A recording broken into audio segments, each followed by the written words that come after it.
Film ഗാരേജിലേക്ക് അവർക്കും സ്വാഗതം. മോളിവുഡിന്റെ അടുത്ത ബിഗ് ബഡ്ജറ്റ് വലിയ പ്രതീക്ഷയുള്ള ഒരുപാട് പേർ ഉറ്റുനോക്കുന്ന സിനിമയാണല്ലോ ടിക്കി ടാക്ക.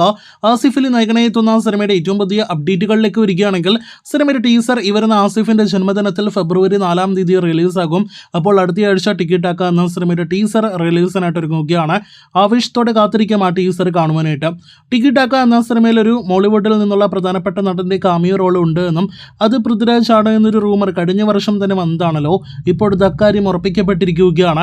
രോഹിത് VS സംവിധാനം ചെയ്യുന്ന ടിക്കി ടാക്ക എന്ന സിനിമയിൽ പൃഥ്വിരാജ് കാമിയോ റോളിൽ എത്തുമെന്ന് ഉറപ്പിക്കപ്പെട്ട് കഴിഞ്ഞിരിക്കുകയാണ്. വരുന്ന ഫെബ്രുവരി 8-ാം തീയതിയോടെ ആയിരിക്കും സിനിമയിലെ പൃഥ്വിരാജിന്റെ ഷൂട്ട് എന്നും 2 ആഴ്ച ഷൂട്ട് പൃഥ്വിരാജിന് മാത്രം ഈ സിനിമയിലുണ്ട് എന്നൊരു റിപ്പോർട്ട് വരുന്നു.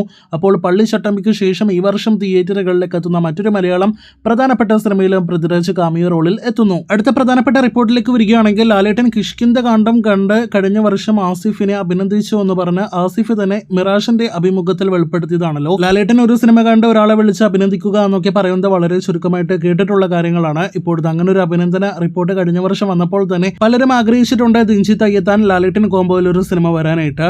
എക്കോ, കിഷ്കിന്ത കാണ്ഡം എന്നീ വലിയ വിജയങ്ങൾ, വലിയ നിരൂപക പ്രശംസ നേടിയെടുത്ത സിനിമകളുടെ സംവിധായകൻ കൂടിയാണ് ദിൻജിത്ത് അയ്യത്താൻ. അദ്ദേഹത്തിന്റെ ഏറ്റവും പുതിയ അഭിമുഖത്തിൽ പറഞ്ഞിരിക്കുന്നത് ലാലേട്ടന് വേണ്ടി ഒരു സ്ക്രിപ്റ്റ് തേടുന്നു, ഒപ്പം തന്നെ ഒരു സിനിമ ഉറപ്പായിട്ടും വരുമെന്നൊക്കെയാണ്. എന്തായാലും അങ്ങനെ ഒരു സിനിമ, നിലവിൽ സ്ക്രിപ്റ്റ് ആയിട്ടില്ലാത്ത സിനിമ ഈ കോംബോയിൽ സംഭവിക്കട്ടെ എന്ന് ആശംസിക്കാം. ദിൻജിത്തിന്റെ വാക്കുകളിൽ നിന്ന് വ്യക്തമാക്കുന്നത് ലാലേട്ടന്റെ ഓപ്പൺ ഡേറ്റ് തന്റെ പക്കലുണ്ട് എന്ന് തന്നെയാണ്. ഒരുപക്ഷെ ഈ വർഷം തന്നെ ആ ഒരു പ്രോജക്റ്റ് നടക്കാൻ സാധ്യതയുണ്ടെങ്കിൽ ആകാംക്ഷയോടെ കാത്തിരിക്കാം ആ പ്രോജക്റ്റിനായിട്ട്. നേരത്തെ എക്കോയുടെ പ്രൊമോഷൻ വേളയിൽ ദിൻജിത്ത് വെളിപ്പെടുത്തിയിരിക്കുന്നത് ഭ്രമരം പോലെ ഹ്യൂമൻ ഇമോഷൻസിന് പ്രാധാന്യമുള്ള ഒരു സിനിമ ലാലേട്ടിന് മൊത്തം ചെയ്യാൻ തനിക്ക് ആഗ്രഹമുണ്ട് എന്നാണ്. അപ്പോൾ കാത്തിരിക്കാം ഈ കോംബോയിൽ സിനിമയ്ക്കായിട്ട്.